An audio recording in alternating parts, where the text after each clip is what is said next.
kuasanya darah Tuhan. Jika kau berhajat disucikan, darah ada kuasa heran. Ada kuasa, kuasanya Yesus hilangkan dosaku. Ada kuasa, kuasa Tuhanku hilangkan segala dosa. Jika kau digoda oleh setan, ada kuasanya darah Tuhan. Tentu tak adalah lain jalanan kalau memasuk selamatan. Ada kuasa, kuasanya Yesus hilangkan dosaku. Ada kuasa, kuasa Tuhanku hilangkan segala dosa. Ayat 3, jika Allah kau dinanti harapkan. Jika Allah nanti kau harapkan.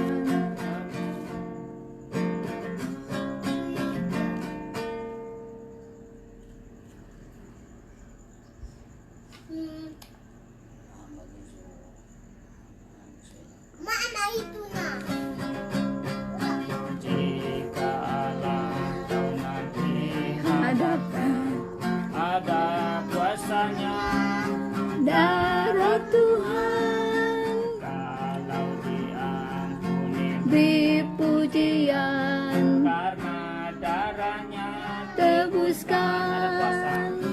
Ada kuasa, kuasanya Yesus hilangkan dosaku.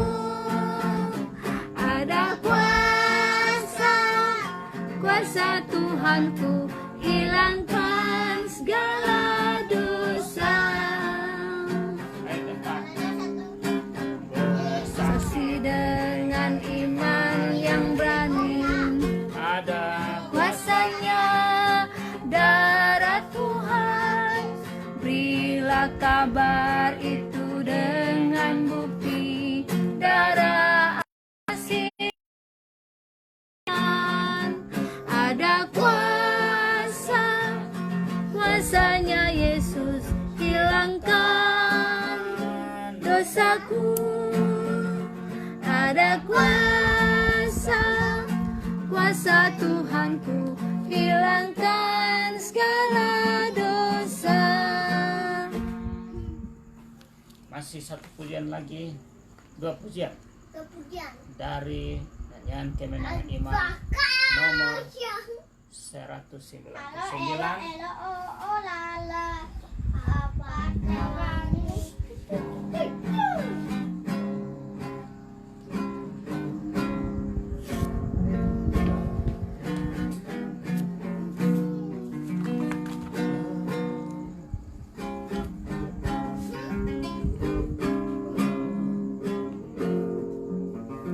Barang siapa dengar kabar ada ampunan, orang yang berdosa Yesus selamatkan. Mari kabar siapa mau, barang siapa mau, barang siapa mau, kabar selamat ini berilah padanya. Allah Bapa kita jemputkan engkau, mari barang siapa mau. Jangan lagi takut, marilah lekas Daripada dosa sekaranglah cuma Tuhan Yesus boleh beri lepas. Mari barang siapa mau, barang siapa mau, barang siapa mau, Kabar selamat ini berilah padanya, Allah Bapa kita. jemputkan engkau, mari barang siapa mau. Ayat 3. Barang siapa mau teguh perjanjian, barang siapa senyasa, mari terima selamat yang diberi Tuhan. Mari barang siapa mau, barang siapa mau, barang siapa mau, kabar selamat ini berilah padanya. Allah Bapa kita, jemputkan engkau, mari barang siapa mau. Barang siapa mau.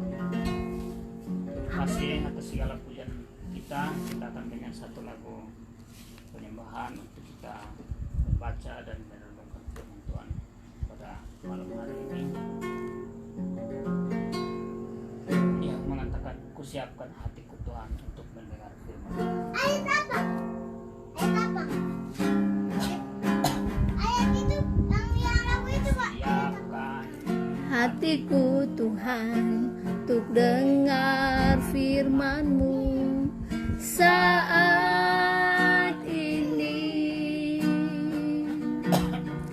Ku sujud menyembah-Mu Tuhan, masuk hadirat-Mu saat ini. Curahkan urapan-Mu Tuhan bagi jemaat-Mu saat ini. Ku siapkan hatiku Tuhan untuk dengar firman-Mu. Firman-Mu Tuhan tiada berubah,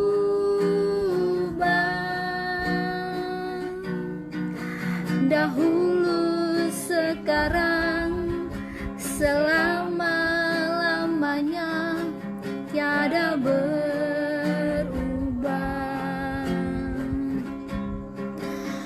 Firman-Mu Tuhan, penolong hidupku.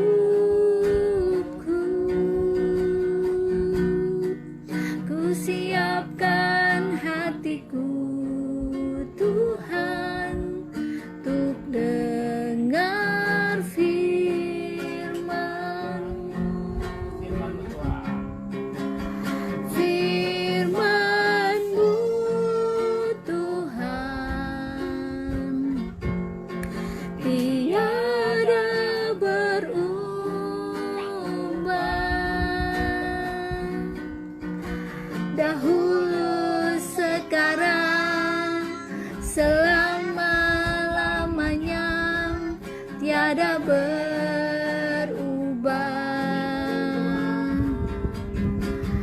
Firman-Mu Tuhan, penolong hidupku.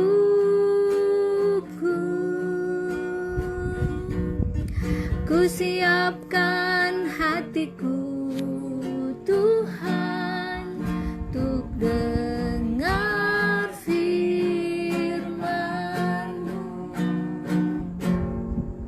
Maka kita Terus berdoa. pakai pasal-pasal, Sa. Tuhan Yesus, terima kasih buat kasih setia Tuhan yang tak pernah habisnya dalam kehidupan kami. Pada malam hari ini Tuhan, kami mau merenungkan firman Tuhan, kami mau membacanya, kami mau merenungkannya. Kami mohon Roh Kudus mengurapi kami, bahkan mengurapi hamba Tuhan, hamba-Mu yang akan menyampaikan firman-Mu, sehingga kami bisa mengerti apa maksud Tuhan buat kami. lewat firman-Mu ini, dan kami akhirnya melakukannya dengan kekuatan Roh Kudus-Mu. Kami diberkati dan akhirnya kami menjadi berkat bagi orang lain oleh karena nama-Mu. Makasih Tuhan Yesus, berfirmanlah kepada kami siap untuk mendengarkan dan merenungkannya. Haleluya Tuhan Yesus, haleluya, amin. Mama ditutup mata. Baik. Shalom. Selamat malam untuk kita semua. Firman Tuhan yang akan menjadi pedoman Injil kehidupan Lukas, kita hari Injil ini. Lukas pasal Betul sekali dari Injil Lukas pasal 23 ayat yang ke-44 sampai dengan 49. Injil Lukas pasal 23 ayat 44 sampai ayat yang ke-49. Nanti Kakak Yesni yang baca ke kita. dengan rujuk. Injil Lukas 23 ayat 44 sampai 49 yang berbunyi demikian. Yesus mati. Ketika itu hari sudah kira jam 12. Lalu kegelapan meliputi seluruh daerah itu sampai jam 3. Sebab matahari tidak bersinar dan Lihat di pada bait luar. suci kedua-dua. Lalu Yesus berseru dengan suara nyaring, "Ya Bapa, Engkau dalam tangan-Mu kuserahkan nyawaku." Dan sesudah berkata demikian, Ia menyerahkan nyawanya. Ketika kepala pasukan melihat apa yang terjadi, ia memuliakan Allah. Katanya, "Sungguh orang ini adalah orang benar." Dan sesudah seluruh orang banyak, ia datang berkerumun di situ untuk tontonan itu. Melihat apa yang terjadi itu, pulanglah mereka sambil memukul-mukul diri. Semua orang yang mengenal Yesus dari dekat, termasuk perempuan-perempuan yang mengikuti dia dari Galilea, berdiri jauh-jauh dan melihat semuanya itu. Demikian Baik, terima kasih. Firman Tuhan yang kita telah baca dari Injil Lukas pasal 23 ayat 44 sampai 49. Ya. Terus Tema renungan untuk kita pada malam hari ini, peristiwa kasih. Ya, jadi Tuhan Yesus hari ini disalibkan, lalu dia mati di kayu salib di atas bukit Golgota. Kemarin Tuhan Yesus dibawa menghadap kepada Herodes. Akhirnya ini hari Tuhan Yesus, akhirnya hari ini Tuhan Yesus dibawa kembali kepada Pilatus. Lalu orang-orang berseru-seru dibilang, lepaskan Barabas, salibkan Tuhan Yesus. Jadi Tuhan Yesus disalibkan hari ini. Dia hari ini Tuhan Yesus mati di kayu salib. Tuhan Yesus mati di kayu salib. Ternyata anak Allah. ya ada terjadi 3 mujizat, yaitu yang pertama, gelap selama 3 jam. Tuhan Yesus mati jam 12, ya, matahari di atas, Sampai gempa bumi kok. tapi tiba-tiba gelap seperti malam sampai jam 3. Sampai baik alat ini terbuka. Iya, jadi orang-orang ketakutan karena gelap. Karena Mereka gempa bumi. mau lari ini bait Allah. Ternyata Baik Allah punya kain Baik. terobek. tirai bait Allah itu terbelah 2 dari atas sampai di bawah. Itu terjadi Gempa bumi. gempa bumi. Gempa bumi. Jadi orang-orang pada takut semua. Ada seorang kepala pasukan yang berdiri menjaga Yesus di situ. Ternyata dia percaya dan dia bertobat. Dia bilang, sungguh orang ini adalah orang benar. Karena Tuhan Yesus waktu di atas kayu salib, dia berdoa menyerahkan nyawanya. Dia bilang, ya Bapak, di dalam tanganmu kuserahkan nyawaku. Jadi Tuhan Yesus disalibkan bersama dengan ada berapa orang jahat? 2 orang. 2 orang jahat. Yang satu orang jahat itu dia sombong. Dia minta Tuhan Yesus supaya Tuhan Yesus selamatkan diri dan selamatkan dia. Sedangkan orang yang jahat yang satu itu dia bertobat. Dia bilang orang ini, Tuhan Yesus ini dia selipkan bukan karena perbuatan jahatnya, tapi dia perbuatan benar. Kita ini yang berdosa. Akhirnya dia minta tolong kepada Tuhan Yesus, bilang, ingat pada saat Tuhan Yesus datang sebagai Raja, ingat saya ya. Tapi Tuhan Yesus bilang, hari ini berdua kita bersama-sama di Taman Firdaus. Ya, jadi terjadi 3 mukjizat pada saat Tuhan Yesus mati di kayu salib. Hari ini sudah Sampai 3 jam ini matahari datang dia bilang aku langsung begini. Begitu, langsung dia mati. Langsung dia begini nih.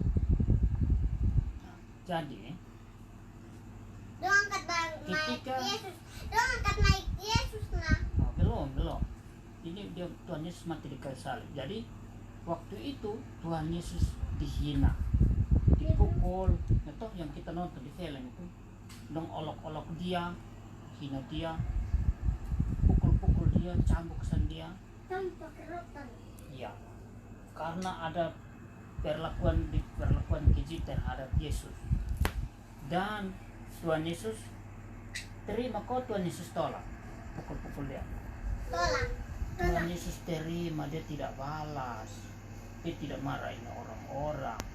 Oh, Tuhan Yesus sampai dipangku di kayu salib, Tuhan Yesus terima sah, karena Tuhan Yesus sudah tahu bahwa dia itu anak Allah, anak manusia, anak Allah yang nanti akan diserahkan kembali. Tuhan Yesus datang Bapa akan dengan mati. mama. Tuhan Yesus dia datang Bapa dengan mama ada ikut di kayu salib kok. Dia pun mama dong jauh-jauh dong, takut pasukan prajurit dong, jahat. Nah, ini semua tidak masuk akal. Tuhan Yesus disiksa, dipukul, tapi dia tidak balas, dia tidak marah-marah. Ini semua tidak masuk akal. Nah, kenapa Tuhan Yesus mau mengalami ini? Kenapa Tuhan Yesus mau mengalami ini? Ya, kita harus ingat kembali bahwa ketika Tuhan Yesus masih hidup, Tuhan Yesus pernah bilang kepada murid-muridnya, bilang apa? Tidak ada kasih yang lebih besar daripada kasih seorang yang memberikan nyawanya untuk sahabat-sahabatnya. Itu di Injil Yohanes pasal 15 ayat 13. Coba kakak Isni baca ke kita. Tuhan Yesus sudah pernah bicara begitu. Dari kisah Tuhan Yesus disalibkan itu ada 4 Injil yang cerita tentang Tuhan Yesus, yaitu Injil apa-apa? Matius, Markus, Lukas, Yohanes. Pasal 15 ayat 13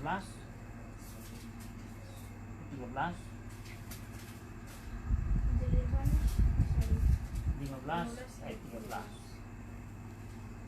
Tidak ada kasih yang lebih besar daripada kasih seorang yang memberikan nyawanya untuk sahabat-sahabatnya. Ya, Tuhan Yesus sudah bilang begitu sebelumnya, bahwa tidak ada kasih yang lebih besar daripada kasih seorang yang memberikan nyawanya untuk sahabat-sahabatnya. Jadi semua yang Tuhan Yesus alami, orang pukul Tuhan Yesus, orang olok-olok dia, Tuhan Yesus tidak balas, karena orang-orang tuh. karena ya dia mau memberikan nyawanya kepada sahabat-sahabatnya. Saya sahabat dong maksud nih. Jadi peristiwa Tuhan Yesus ini disalibkan itu merupakan peristiwa kasih. Kasih itu apa? Kasih itu apa? Sabar, murah hati. Seperti itu lagu itu, tidak suka marah-marah, Beta bukan dia nama kasih. sayang kepada Tapi teman. dia ibu guru nama Ibu Upi. Nah, jadi peristiwa penyaliban Tuhan Yesus itu adalah peristiwa kasih. Kasih itu apa? Begitu saya. sabar, Iya, murah Bapak. Bapak selalu panggil ini sweeter. Ini sahabat. cerita Tuhan Yesus kasih itu sabar, ini tidak marah-marah, apalagi tidak sombong. Nah itu karena Tuhan Yesus Tidak ini. ya Tidak Karena suka marah-marah. tidak pukul. tidak suka pukul-pukul. Dari kasih itu melahirkan banyak peristiwa dan perubahan ajaib.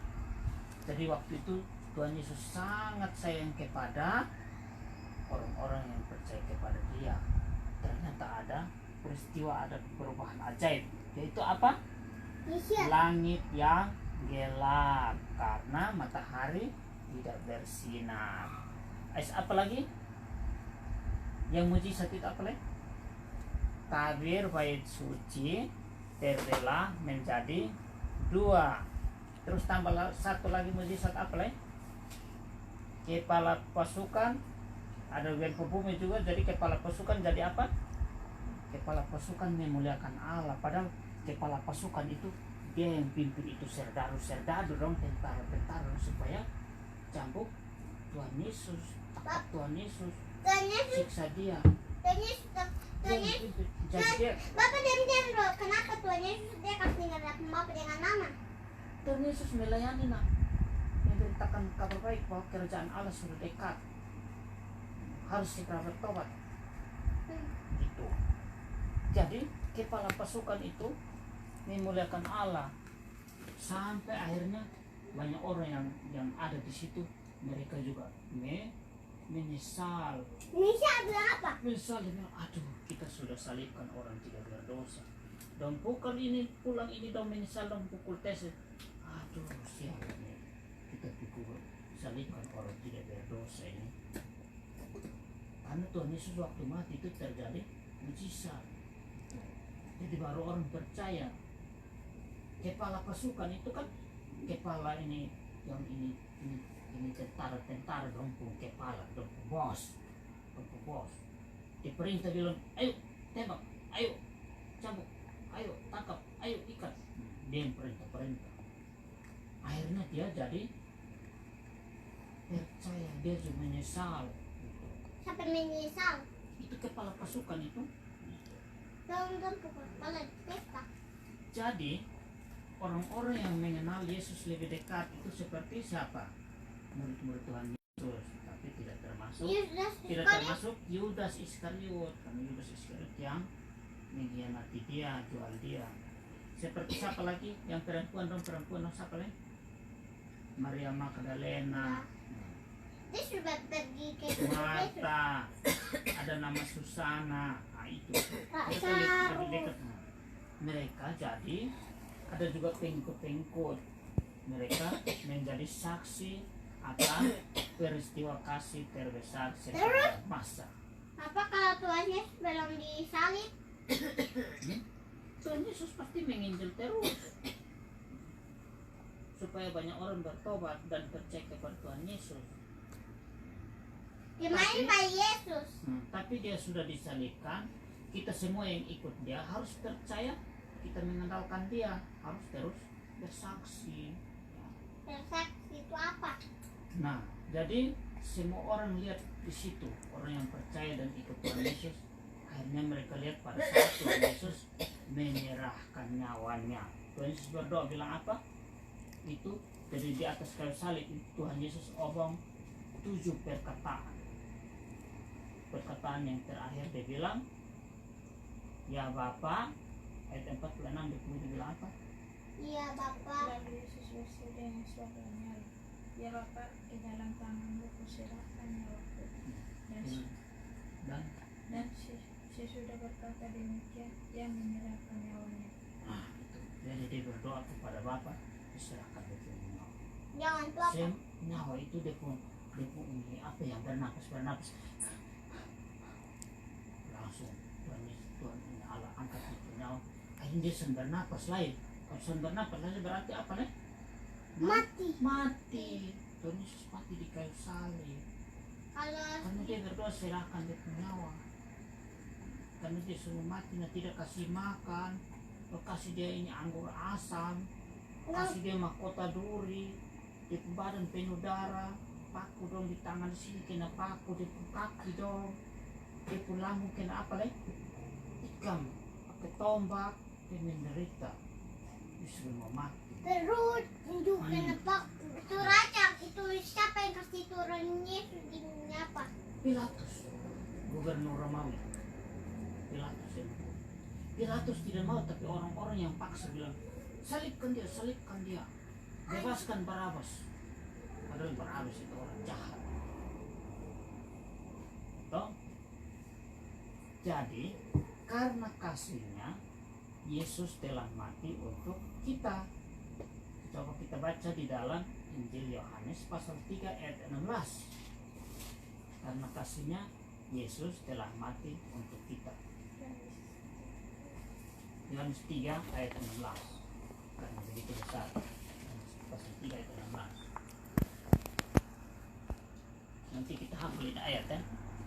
Karena begitu besar kasih Allah akan dunia, sehingga Ia telah mengaruniakan anaknya yang tunggal, supaya setiap orang yang percaya kepadanya tidak binasa, melainkan beroleh hidup yang kekal. Ini ayat itu yang kita hari kita di rumah anak iman kok ini. Di orang barat tuh yang ajar pakai bahasa Inggris itu. Karena begitu besar kasih Allah akan dunia ini, Itu bahasa Inggris dia bilang. sehingga Ia telah mengaruniakan anaknya yang tunggal, supaya setiap orang yang percaya kepadanya tidak binasa, melainkan beroleh hidup yang kekal. Ya. Nah, mari kita lihat peristiwa semua ini. Tuhan Yesus disalibkan, Tuhan Yesus mati, dan kita harus bilang terima kasih. Kok kita mau olok Tuhan Yesus? Terima kasih. Harus bilang terima kasih karena Tuhan Yesus mengasihi kita orang-orang berdosa. Makanya Tuhan Yesus mau mati. Jadi kita tidak boleh olok-olok Tuhan Yesus, sama seperti orang-orang yang jahat itu yang cambuk Tuhan Yesus. Tidak boleh menyebut nama Tuhan Yesus dengan sembarangan. Dengan Tuhan Allah. Tidak boleh menyebut nama Tuhan Allah dengan sembarangan. Itu melanggar perintah Allah keberapa? Ketiga. Kalau om begitu nanti kena tapis. Akhirnya seperti beras yang tidak ada kuning itu tapis langsung buang kasih keluar, dia langsung apa yang makan? Ayam makan. Ayam jadi makan dia karena ngomong sembarangan. Makan siapa? Makan itu tapis keluar itu orang-orang yang tidak berguna karena berdosa. Kalau tidak berdosa? Kalau tidak berdosa jadi baik, jadi makanan bagi orang supaya orang makan masuk kenyang, surga. kasih berita Injil terus akhirnya masuk surga. Kalau ditapis berarti masuk neraka. Kalau tidak ditapis masuk surga. Api, masuk surga. Kalau siapa siram pakai air dengan api besar lagi. Sampai itu rambut dong yang ganteng-ganteng dan hilang, alis mata dong hilang semua. Mata dong hilang semua, terbakar. Telinga, Baju dong semua terbakar, tidak ada guna semua kalau masuk api neraka. mati. Kalau masuk api neraka nanti meninggal. Nah, sekarang Angus, ini Buka dong angus. Mama. masyarakat kita sekarang ini, masyarakat itu apa? Itu orang-orang. Nah, orang-orang tidak Orang berdosa. termasuk kita Iya. sedang kering dengan cinta kasih. Cinta kasih itu apa? Cinta kasih itu